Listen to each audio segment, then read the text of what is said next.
How does Donald Trump take the bait? Every single time. Now, Vice President Kamala Harris is uniquely good at poking and prodding him, but this dude bites every time Kamala lays out the bait, and today was no different. Now, you guys are going to be surprised at how quickly information moves in this new media landscape because Kamala Harris gave a speech in Grand Rapids, Michigan, and at 2:42 p.m., she said that Donald Trump is exhausted from campaigning. That's why he's canceling event after event. That's why his voice is raspy and he's basically falling asleep during interviews when he's not dancing or swaying around on stage awkwardly. And the crazy thing is, about 30 minutes later, Donald Trump was asked about this while getting off his campaign plane, and he was not happy. He immediately projected, and you can probably predict how he reacted, but with 18 days to go, we have a lot to break down and no time to waste. Make sure you drop a like, triple check to make sure you're subscribed to my channel, and let's lay the groundwork. So right when Donald Trump got off the plane, he began talking about Netanyahu and Biden, telling lies about the situation as he always does.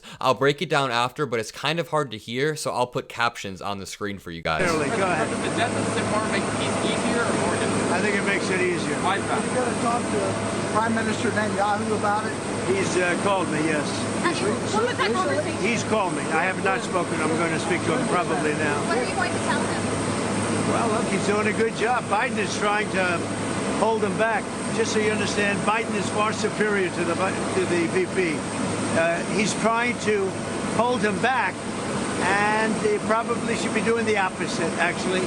I'm glad that VP decided to do what he had to do, but it's moving along pretty good. Everything. Donald Trump's brilliant takes on foreign policy right there. As friend of the show Politics Girl points out, for all of those who are critical of the Biden administration's two-state solution policy and attempts at diplomacy, please note that Donald Trump is on the side of Netanyahu's extremist behavior and believes he should go further. And not only does Donald Trump embolden people like Netanyahu, who objectively is just the Israeli version of Donald Trump. I mean, I support Israel's right to exist, to wipe out Hamas, but Netanyahu is objectively not a good leader. He's not a good dude. He is grabbing onto power to try to not get arrested in the same way that Trump is, and Trump wants to enable that behavior. He wants to enable the behavior of Vladimir Putin annexing territory, of Xi Jinping eyeing Taiwan to do the same thing. Kim Jong-un is over there trying to turn his neighbor into a dictatorship just like he is. So the fact that people take what Donald Trump has to say about foreign policy even semi-seriously is mind-blowing. It's a joke. He also says that Biden has no awareness of the situation, neither does Kamala. I've said this a million times, but if you sat down Kamala Harris and Donald Trump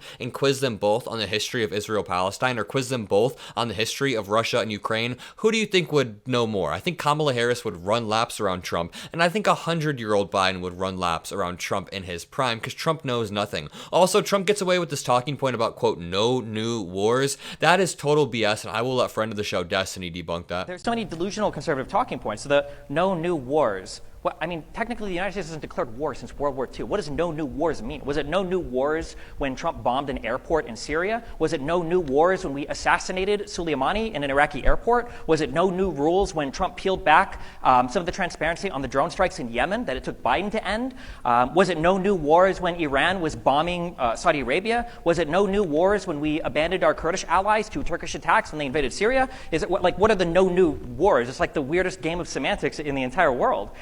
There was absolutely military conflict that was happening overseas under Trump, and to pretend otherwise is to be delusional, which I guess is to be MAGA. When we talk about January 6th, I see we still have this idea that the election was stolen. What happened? Where was the proof? Where was the Kraken? Why is it that people like Powell and Eastman and Giuliani and Trump promised us all this evidence, all these court cases? What happened? Most of these cases had evidentiary hearings. That is how you debunk the MAGA talking point of no new wars. Beautifully done. In this clip, Donald Trump says a weird thing about cows to a young child. Watch. What's your favorite farm animal? Favorite farm animal? What's the animal? Well, this guy grew up in the city. I'll tell you what I love. I love cows. But if we go with Kamala, you won't have any cows anymore because you're not allowed. I don't want to ruin this kid's day. But I love cows. I think they're so cute and so beautiful and so protective. But according to Kamala, who's a radical left lunatic, you will not have any cows anymore. So He loves cows so much that he consumes McDonald's every single day. And that's not a joke about his weight. That's a joke about the environment and Donald Trump's lack of care about cows or about the environment altogether. He also says, I don't want to ruin this kid's day. It's just hilarious. This is Trump saying that Harris frankly doesn't have a clue. and that's Kamala. She was the border czar.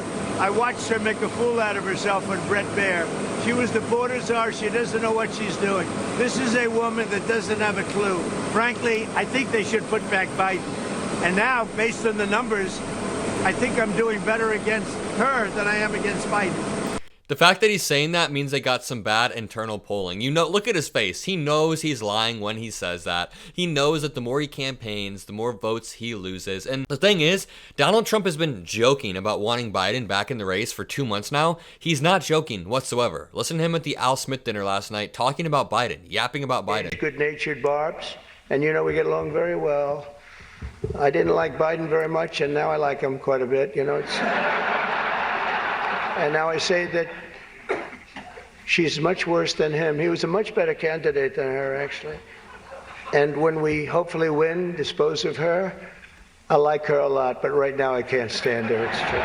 He's obviously saying the opposite of what is true. As a joke, what he's saying is that Biden was a way better candidate than Kamala because Biden obviously was not. Kamala is a way stronger candidate, and that is Trump admitting it through a joke. And this is Donald Trump claiming that Kamala Harris wasn't born smart. Release your health records. Yeah, my health records, I've done 5 exams over the last 4 years.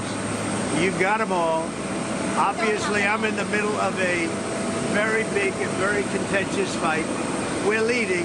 I've given my health exams. I've also done cognitive tests twice, and I've aced them, meaning a perfect score. I want to see her do a cognitive test because she couldn't ace because she wasn't born smart. All right, thank you. Donald Trump says he released 5 exams over the past 4 years. That is not true. That's a blatant lie. The reporter even calls him out on it. He keeps going. But also, when he says she wasn't born smart, I think that is a little bit racist, and just stay with me for a second. It's because Donald Trump has repeatedly talked about the way people are born with a certain type of gene, and that certain people coming over don't have that gene. They're not as smart. He's the one that's brilliant. Now, a murderer, I believe this, it's in their genes, and we got a lot of bad genes in our country right now. They had 425,000 people. That's a lie. That number is a lie. But he's always talking about genes and how people are born. You're either born smart, you're born a certain way, or you're not. And that delves a lot into the race realism that Nazis ascribed to, where they say that certain races are born with inherent advantages, which is not true. Now let's get into VP Harris's speech. Here's one clip. Then we'll get into her calling Trump out. An election day is in 18 short days. Okay? And here in Michigan, early voting starts on Saturday, October 26th, which is 1 week from tomorrow. Anyone from Michigan? Anyone from Michigan in the comments? So now is the time to make your plan to vote. Make a plan. Make a plan. And if you have received your ballot in the mail, please do not wait. Fill it out and return it today. Because, folks, the election is here. The election is here right now, and like I know everybody here knows to do, we've got to energize and organize and mobilize and remind our neighbors and our friends that their vote is their voice, and your voice is your power. In a democracy, while we can hold on to it, our vote is the power that each of us as an individual has. It's an extraordinary power. And we will not give it away. And we will not let anyone suppress or silence our power. Don't ever let anybody take your power from you. That was amazing. The crowd went wild, and we can't get numb to how good of a candidate VP Harris is, especially in contrast to Donald Trump, who is constantly undermining our democracy. She's promoting voting, organizing, getting out there. Donald Trump says, get out and vote, Christians. You won't have to vote in 4 years. One more clip of Donald Trump out of nowhere telling Fox News they need to stop running negative attack ads. And again, this is an authoritarian seed that he's planting. If he gets back into office and people people run negative ads on him, he'll strip their broadcast licensing away. He said that about ABC, about CBS. Watch this clip. The things about Fox and Friends, we've been doing this show for like 28 years.